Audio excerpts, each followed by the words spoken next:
Dober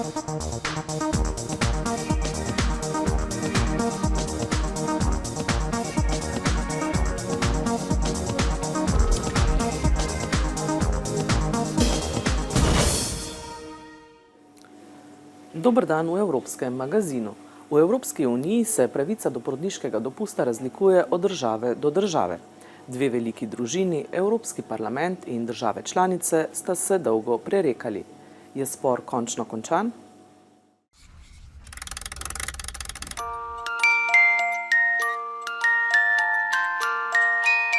For many pregnant women, a major part of their pregnancy is spent here, at work. Bonjour, moi Hi, I'm Julie. There's no way to hide it. In a few days, I'm going to be a Je mum. serai maman. Like others, Julie has a lot of questions to do with maternity leave. How long, how much pay, and what happens in other European countries. The European average is 20 weeks paid at 100% of salary. But if Julie was German, she'd only be entitled to 14 weeks. And what if her partner was Swedish? There, the two parents share the 75 weeks of paternal leave, but it's less well paid. There isn't much consistency in all of that. Each country is playing its own tune. The reason is that the only European basis is a 22-year-old directive from 1992. Remember 1992? It was the year when Bill Clinton became the President of the United States. The Maastricht Treaty was signed and the Game Boy flooded into playgrounds. This 1992 directive fixes a legal minimum for maternity leave in Europe, 14 weeks and a basic remuneration. And money is the key thing, because a baby means a lot of expense. A buggy, a cot, a playpen, a baby chair, a bath, nappies, clothes, bottles, toys, shoes, cuddly toys. We needed all of this for our little Eliane. The European Union tried to sort this out. In 2008, mothers were allowed 18 weeks for maternity leave. 2 years later, Julie's family grew, and the European Parliament made a new proposal of 20 weeks maternity leave plus 2 weeks for fathers. But as the years have passed, Julie's family has grown, but negotiations haven't progressed. They're blocked by member states. For some, it would be too great an investment. Some 4.5 billion euros for the United Kingdom and over 1.3 billion for France. It could take years for the status quo to evolve, and by then, Julie could find herself with a large family. Once upon a time, there was maternity leave. Two great families fought for a very, very long time. The Parliament and the member states. One had force of numbers, the other had the power. Today, this battle isn't over. The story continues in the next episode.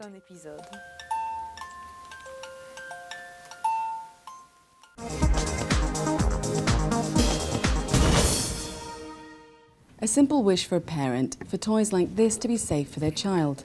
But a staggering 99.7% of all products entering the internal market go unchecked. 0.3% of all the goods on the European market is checked by the authorities. That's nothing. It's really difficult to find the dangerous products out there. So we need to improve this situation. An EU rapid alert system has been in place since 2010, but 10% of faulty goods identified can't be traced back to manufacturers. A new regulation has passed the first post of approval at the plenary in Strasbourg. The first key change, setting up a pan-European database on dodgy gear.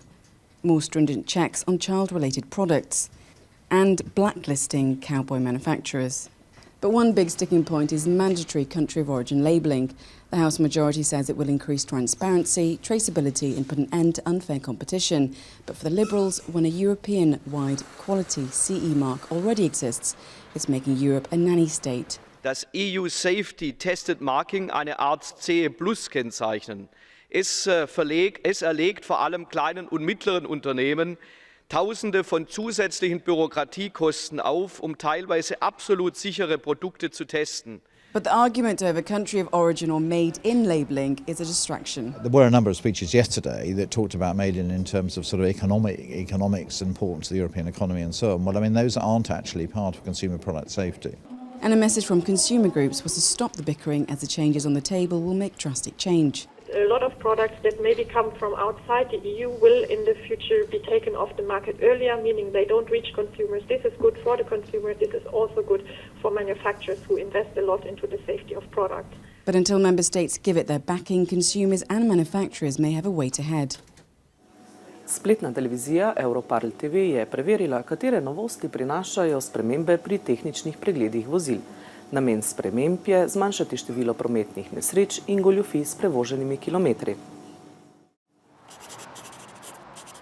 Cars, lorries, vans. There are more than 290 million vehicles on the roads in Europe.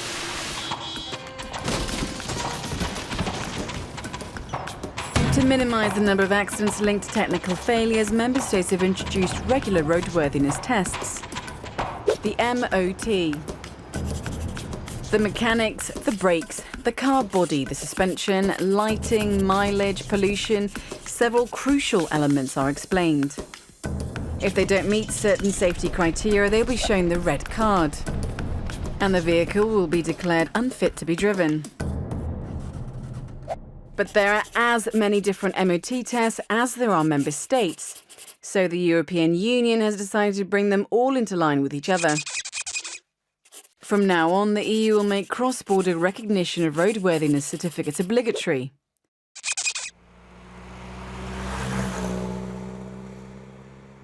The frequency of the test will also be the same across the EU. Cars and vans will undergo the first test after 4 years. After this, they will be tested every 2 years. For vehicles that clock more than 160,000 kilometres, EU countries will be able to reduce this time frame if they wish. The harmonisation of MOT tests also aims to tackle fraud. It's alleged that mileage meters are tampered with in between 5 and 12% of second-hand vehicles sold in the EU. As a result, during every test, MOT centres will now have to record the mileage. However, across the EU, motorcycles with engines over 125cc will be subject to compulsory inspections, but only after 2022. Until then, it will be the prerogative of each member state to impose tests. Have a safe journey. Nebo nad Evropsko unijo je polno letal. Vsak dan je v Uniji registriranih več kot 27,000 poletov. Vsa ta letala onesnažujejo okolje. The convenience of flight. No destination too far, price no object. The cost? Well, a different story, especially for the environment. Aviation emissions amount to around 5% of total global CO2 emissions, which the EU wants to curb, bringing intercontinental airlines flying into and out of Europe into the emissions trading system. But MEPs' efforts to include them collapsed after intense lobbying, tough talks with member states and polarised views in the House. This deal is weak, weak, weak. Supporting this is absolutely shameful. From the beginning, the inclusion of aviation into the European system was a stupid idea. It was nothing more than a tax on industry that supports over 5 million jobs across Europe. Europe's aviation emissions reduction programme is the only one around. Under the compromise reached, the exemption for intercontinental carriers will be extended to 2016. Now it's 4 years of nothing. The pressure is off and we know Europe has lost. What promised to be tight after a dead heat in committee was in the end comfortable. The MEP who steered the process says he's optimistic but firm. No more exemption, stop the clock as it's known, after 2016. What do representatives of competing organisations that were doing a lot of the pre-vote lobbying make of it all? First, the industry. Probably the emissions trading scheme is not that popular. We need to have international backing of the measures, whatever it is.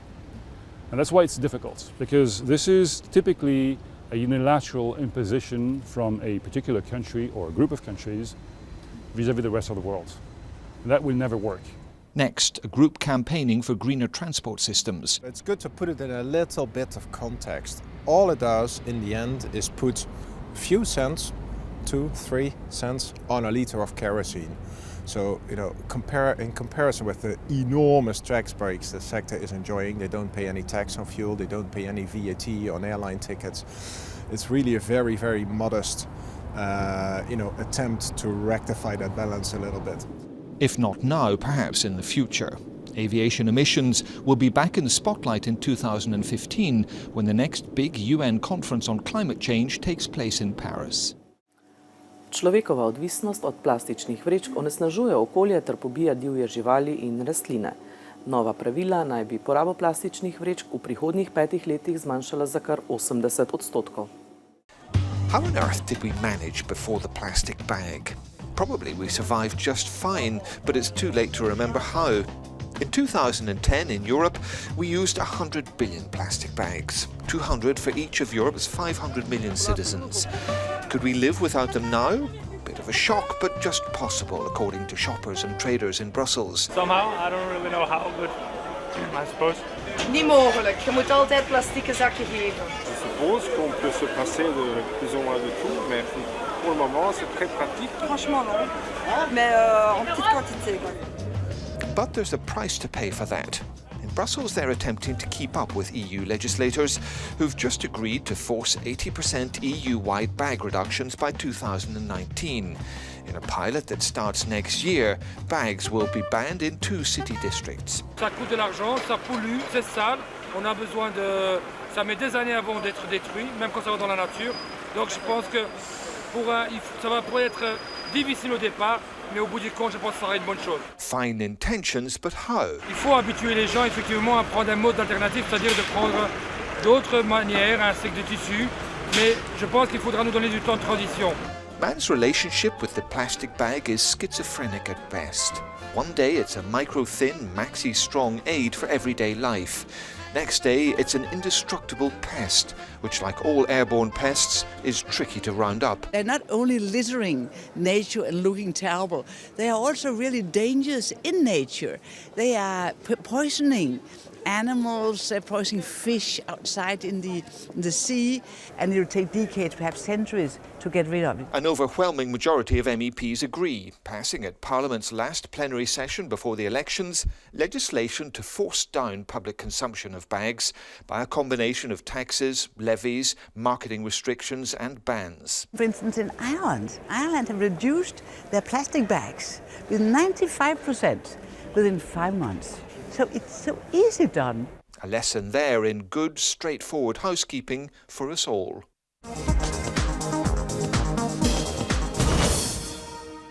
Pozdravljeni, dobrodošli v Od A do Ž. V kot voda. Evropa želi zaščititi vodo. Vodo v rekah, kot je Donava, in vodo, ki jo onesnažujete. Raziščimo odpadno vodo. Približno 30 evropskih zakonov govori o vodi. Njihov cilj je napraviti vodo znova čisto. Potruditi se morajo vse države članice. Oglejmo si, kako jim uspeva. Ne počni tega! Mi ustvarjamo novice, nismo resničnost na TV! To se je dogajalo pred letom 2007. Ko je nekdo splaknil stranišče v Bruslju, je odplaka stekla neposredno v reko Seno. Toda zdaj je treba vso odpadno vodo v bruseljski regiji očistiti, da zadostimo evropskim standardom. Vsak dan skozi to čistilno napravo steče 275 milijonov litrov. Za čiščenje tako velikih količin vode moramo prvič odstraniti velike plavajoče odpadke. Prefiltrirani so do zadnjega centimetra. Drugič, zbrati maščobo, ki plava na površini, in nato drobir, ki potone na dno. In tretjič, odstraniti organske snovi, ki se v vodi razgradijo. To je v osnovi ljudi in živali pomešan z gnijočimi rastlinami. Vse to traja od 10 do 18 dni. Voda je zdaj znova čista. Strošek čiščenja je 0,04 evrskega stotina na liter in bolj kot onesnažujemo, dražje je čiščenje rek. Težava je v tem, da si vse države članice ne morejo privoščiti tega razkošja. Nekatere države članice nimajo denarja za financiranje dragih čistilnih naprav. Škoda, da v ta namen ne uporabljajo evropskih sredstev. Medtem, ko čakamo na pomoč Evrope, moramo manj onesnaževati. Toda kako? Adijo! To je bil Evropski magazin. Bodite z nami tudi prihodnji teden.